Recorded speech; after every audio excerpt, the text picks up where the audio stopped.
이제 정체 현상을 딛고 속도를 좀 내보도록 하겠습니다. 국민의힘 후폭풍도 좀 들여다봐야겠죠.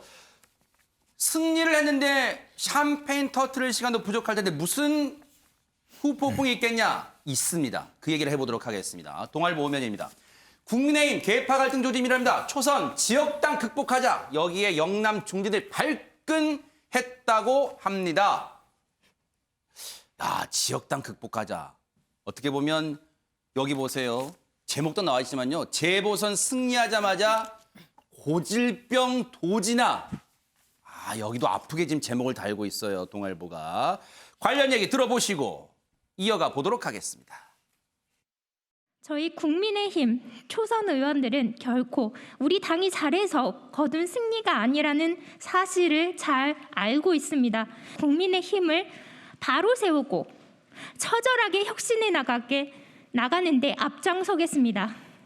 청년에게 인기 없는 정당, 특정 지역 정당이라는 지적과 한계를 극복해 나가겠습니다. 이제는 구시대의 유물이 된 계파 정치를 단호히 거부하고 오직 국민만 바라보는 한 팀이 되겠습니다. 네. 공교롭게도요. 야, 국민의힘도 초선 의원들이 기자회견을 했는데 대박 사건 56명이었습니다. 여야가 앞으로 합치가 될까요? 협치가 좀 될까요? 똑같이 더불어민주당도 의원들이 56명. 여기 국민의힘도 56명이 기자회견을 했어요. 이렇게 일치된 경우는 여야가 일치된 경우는 처음 봤습니다. 농담이었습니다. 네. 자, 이런 가운데 경향신문 기사도 볼게요. 앞으로 국민의힘 앞에 놓인 수학 문제가 있답니다. 바로 그 얘기입니다. 어떤 거냐?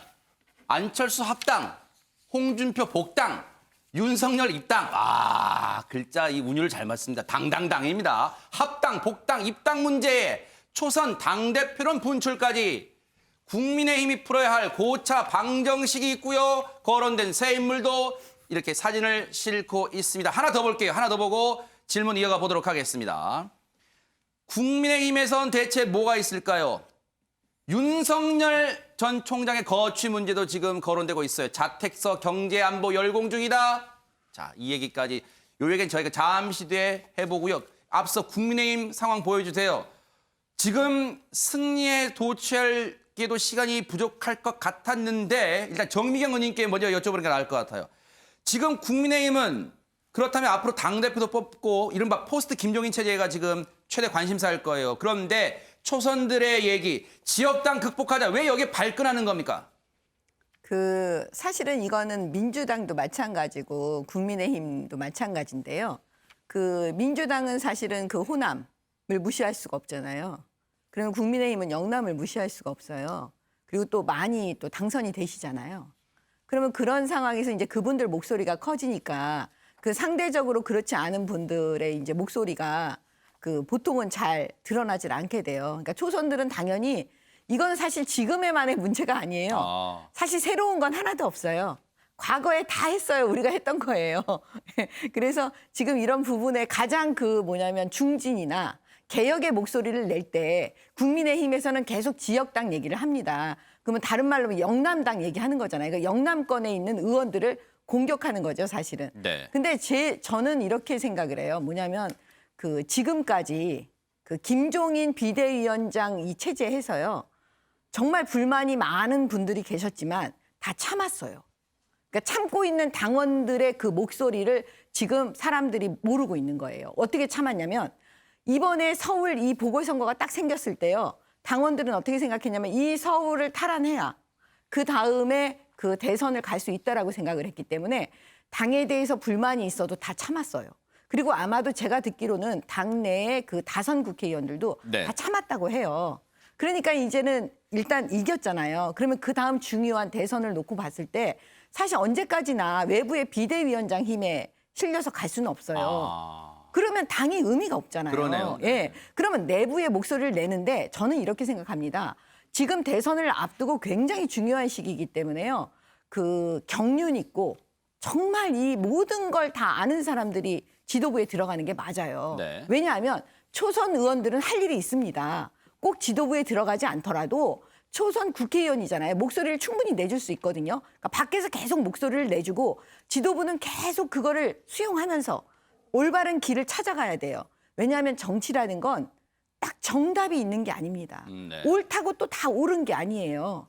그렇기 때문에 그거를 잘 아우르고 용광로를 전부 다 이렇게 태워가지고 거기서 하나의 어떤 무엇을 네. 뽑아내는 그런 경륜 있는 사람이 들어가야 되지 않을까. 네. 저는 그게 답이라고 봅니다. 그래서 사실 지금 포스트 김종인 비대위원장 이후에 이제 당을 추스르고 대선을 치를 당대표에 거론되는 인물이 자천타천 거론되는 인물이 일단 주호영 원내대표가 고심 중이라고는 얘기 들리고요. 그리고 정진석 의원도 지금 고심하고 있습니다. 그리고 김무성 전 의원도 출마를 저울질하고 있다 이런 기사 속에 내용이 나오고 있어요. 그렇다면 딱 보면 이런 얘기 할 수 있잖아요. 시청자분들이 뭐야 올드보이들이야 또 올드보이들 귀환이야 이런 얘기가 나올 수 있어요. 그러다 보니까 거기에 변수 중에 앞서 경향신문 이면 중에 그 얘기가 있잖아요. 바로 고차방 정식 중에 하나가 안철수 국민의당 대표가 합당을 하게 되면 당권 합당된 당권 도전하지 않겠느냐. 그러다 보니까 이런 얘기가 나오고 있습니다. 주호영 원내대표 얘기 들어보시고 이어가 보도록 하겠습니다. 그 안철수 국민의당 대표께서 합당하겠다고 약속을 하지 않았습니까? 예. 국민의당과의 합당이 언제 어떤 방법으로 해야 될지 논의가 제일 먼저 정리돼야 할 걸로 생각을 합니다. 일단 외형적인 모양새는 신경민 의원님 일단 결정할 건 빨리 결정해라. 그리고 빅텐트를 만들려면 시간이 부족하다. 내년 대선까지 남은 시간이 없다. 아마 일단 그렇게 들리는데 들어오라는 거예요. 그런데 이게 간단치는 않아 보입니다. 글쎄 그렇게 될까요? 지금 뭐 여당 쭉 얘기하다 지금 야당으로 넘어왔는데 누가 더 못하나에 아마 경쟁이 앞으로 전개될 거고요. 여당도 복잡하지만 야당은 더 복잡할 겁니다. 고차방정식이라고 골문 환부는 좀 치료하면은 낫지만 이렇게 복잡한 고차방정식은 아인슈타인이 와도 풀기 힘들 거예요. 그래서 아마 이게 지금 안철수 대표의 합당 문제로 시작이 될 거고요. 곧바로 윤석열 입당. 이건 아마 이제 여름이 될 걸로 생각이 되는데 하나하나가 쉽지 않습니다. 바로 지금 전당대회는 아마 6월쯤 하는 걸로 지금 예상이 돼 있는데 6월 전당대회까지 아마 여기는 가마솥이 끓고 넘치리라고 생각을 해서 지금 아마 야당 인사들이 보기에 여당 고소해하는 것 같은데 지금 그럴 때가 아닐 거래요. 저는 이건 아마 누가 잘하나 못하나의 경쟁으로 지금 일단 스타트했다고 생각합니다. 네.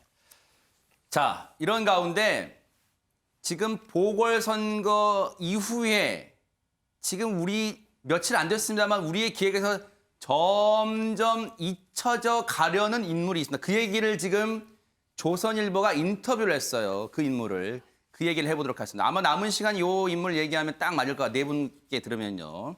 앞서 이제 윤석열 총장 얘기는 자택에서 경제안보 열공 중이래요. 과연 가정교사가 누굴지 궁금합니다.